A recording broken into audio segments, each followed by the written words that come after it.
there's cold water currents that are circulating around our ocean, and that's what carries their favorite food, which is, of course, fish. These guys really like their seafood.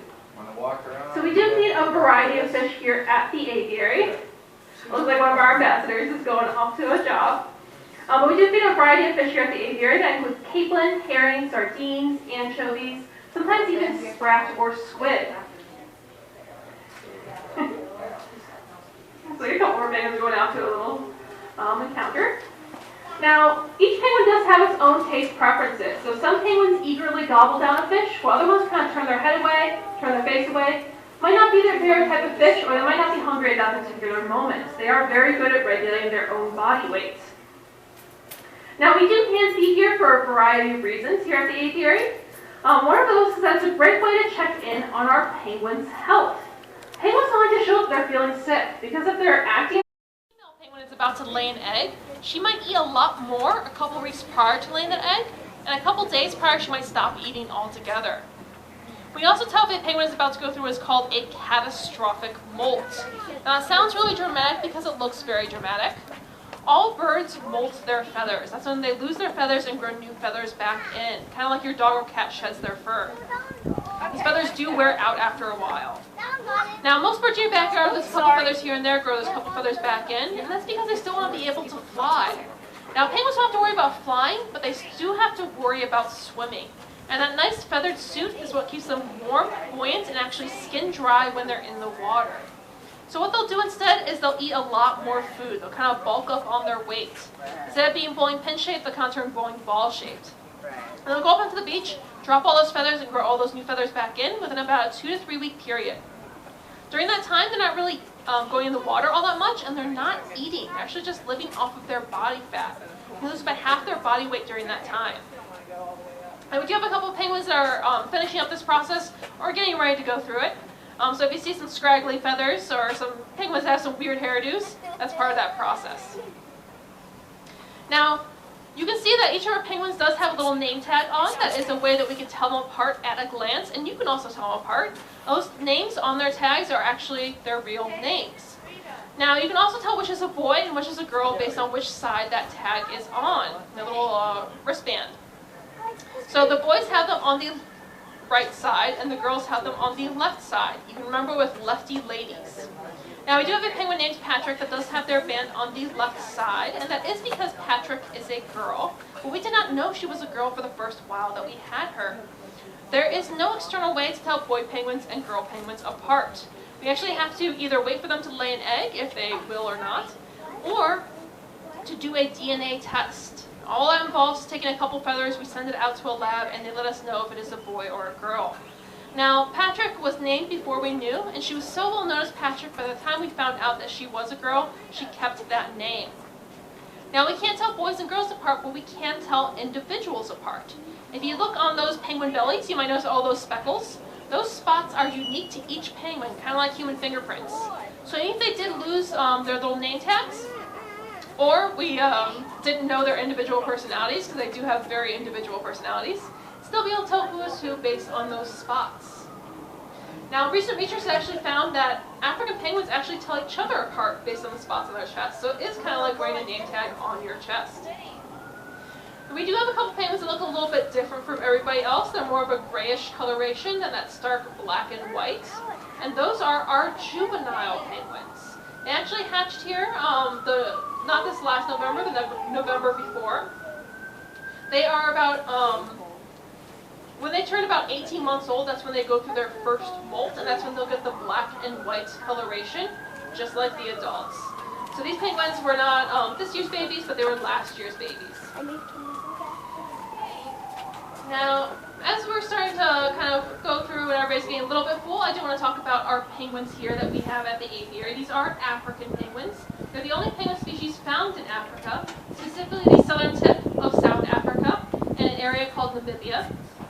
Now, these penguins, as I mentioned before, are a temperate species, so our penguins are outside year-round. If anything, they really kind of prefer our warmer weather to our colder weather. Now, the reason that we have them here at the aviary is that they are a critically endangered species. What that means is, about 100 years ago, there were 1.4 million of these birds on the beaches in South Africa. That is a whole lot of penguins. But unfortunately now, today, just 100 years later, we are down to under 10,000 breeding pairs, actually just a little above 9,000 breeding pairs. So these penguins have gone through a 98% population decline in just 100 years, and they are still declining pretty rapidly. Experts are estimating these penguins will probably be extinct in the wild in the next 10 to 15 years. So that's not only within our lifetime, it's in the next decade or so. That's really scary. Unfortunately, top reasons for the decline are human caused, but that's also kind of good news. That means that we have an impact and we can change this. And believe it or not, what we do here can actually affect penguins on the other side of the world. So some top reasons for the decline include overfishing. That's probably reason for decline number one. But as well as habitat loss, oil spills, and climate change. But there are great ways that we're helping out here at the aviary, and you can also help out at home. One of the reasons for the decline I mentioned was habitat loss. These penguins do spend about 75% of their lives in the ocean, but the other 25% they spend on beaches. That's where they will pick a partner, and they will dig a burrow with that partner. They are a burrowing species of penguin, and they'll lay 1 to 2 eggs with that partner. Now, unfortunately, who else really likes beaches? We do. We've taken out a lot of the beaches that these penguins used to call home and built up big cities around them. So penguins are struggling to find private beaches where they can raise their chicks, and they're getting hit by cars as they travel across roads trying to find those beaches. But if you look in the middle of our habitat, you might notice that kind of white dome that is an artificial nest burrow. The same way they put birdhouses out in your backyard, they've been installing these on South African beaches through a program called SAFE, Saving Animals from Extinction, to provide homes for African penguins. Now, we've installed about 1,600 of these domes so far, and about 90% of those have been occupied. So we're hoping this program will continue to grow. We are also helping out conservation organizations down in South Africa, helping these guys on the front line. One of those is Sandcop. Sandcop takes in orphan penguins, injured penguins, and penguins that have been in oil spills. They take them in, make them all better, and release them back out into the ocean. And this one group has done so much good, they estimate our penguin populations to be 20% lower without them around. With so few to begin with, that is a huge impact.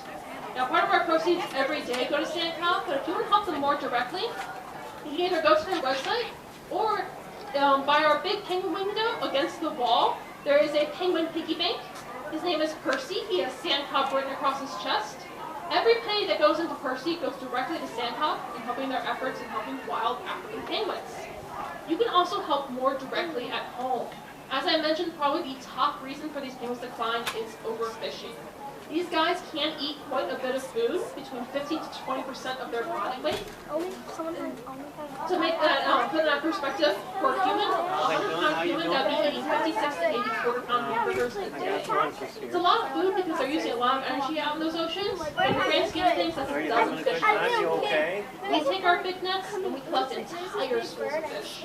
We're not letting enough for these penguins to eat, let alone feed their families. I'm not saying that you should stop eating seafood altogether, but I'm saying you should maybe purchase seafood in a smarter way. There is a website you can go to called Seafood Watch. You can type in any type of seafood you're thinking about purchasing. You want to go in It'll tell here? you whether it's a good sustainable seafood or whether it's not. It's not, it tells you good alternatives to use instead. Under here. Another great way to help out is by reducing your use of plastics. We use so much plastic in our lives right now, and it's starting to really affect our environment and our oceans. There's a pool the size of Texas of just plastic in our oceans right now. And as those fish populations are crashing and that plastic is increasing, by 2050 they're thinking there's going to be more plastic in the ocean than fish. Which is crazy to think about. Ocean creatures are getting pretty desperate. They're starting to eat plastics. That's the only thing they can find. And as you can imagine, that does not make them feel very good. So we're going to help out by reducing your overall use of plastics and using renewable sources instead. There are so many reusable straws, reusable bags, reusable water bottles, so many options out there that are very nice to use and cost less overall. Now, you've already helped out by being here today. The National Aviary is a non-profit. Our proceeds do go to conservation projects around the world. So thank you all so much for stopping by today. We really do appreciate all of you being here.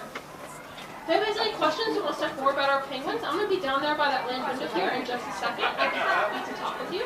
If not, I hope you have a wonderful day, and thank you so much again.